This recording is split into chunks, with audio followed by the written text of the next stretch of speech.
ఏపీలో 10వ తరగతి పరీక్షల రీకౌంటింగ్ రీవెరిఫికేషన్ ప్రక్రియపై వైసీపీ పార్టీ అనవసర ఆరోపణలు చేస్తూ ప్రభుత్వంపై బురద జల్లుతోందని, దీనిపై వాస్తవాలను ప్రజల ముందు ఉంచుతున్నట్లు ప్రభుత్వం తెలిపింది. 10వ తరగతి ఫలితాల తర్వాత కొంతమంది విద్యార్థులు రీకౌంటింగ్ రీవెరిఫికేషన్ కోరడం ఎప్పటి నుంచో సాధారణ ప్రక్రియగా ఉందని ప్రభుత్వం స్పష్టం చేసింది. దీనికి సంబంధించి కొన్ని లెక్కలను బయటపెట్టింది ప్రభుత్వం.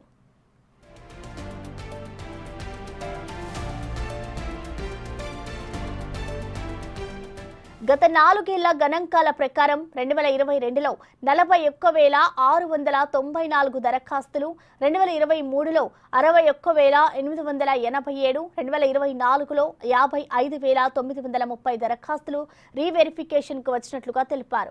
ఇక 2025 ఏడాదికి సంబంధించి 6,14,459 మంది విద్యార్థులు హాజరు కాగా 34,709 మంది 66,363 పేపర్ల కోసం రీకౌంటింగ్ కోరినట్లు ప్రభుత్వం తెలిపింది. వీటిలో 10,159 మంది విద్యార్థులకు సంబంధించిన 11,175 పేపర్లలో మార్కుల తేడాలు గుర్తించి సరిచేశామని వెల్లడించింది. అందులో 55,188 పేపర్లలో ఎలాంటి మార్పులు లేవని, 8,863 పేపర్లలో 1-5 మార్కులు, 1,506 పేపర్లలో 6 నుంచి 10 మార్కులు, 300 పేపర్లలో 20 మార్కులకు పైగా తేడాలు గుర్తించి సరిచేసినట్లుగా స్పష్టం చేసింది.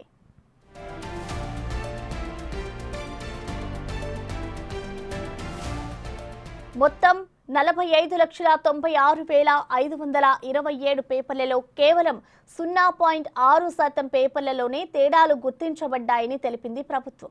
ఈ ప్రక్రియ పారదర్శకంగా, నిష్పక్షపాతంగా జరిగిందని, దీనిపై వైసీపీ ఆరోపణలు ఆధారరహితమని ప్రభుత్వం స్పష్టం చేసింది.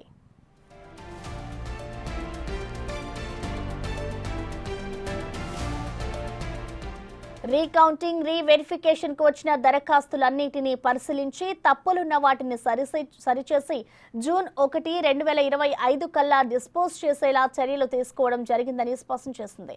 ఆర్జేయుకేటీల్లో దరఖాస్తులకు మే 20 చివరి తేదీ కాగా, రీవెరిఫికేషన్ అభ్యర్థులకు అన్యాయం జరగకుండా జూన్ 5 నుంచి జూన్ 10వ తేదీ వరకు స్పెషల్ రీఅప్లికేషన్ విండో తెరిచి ఉంచాలని ఆదేశించింది.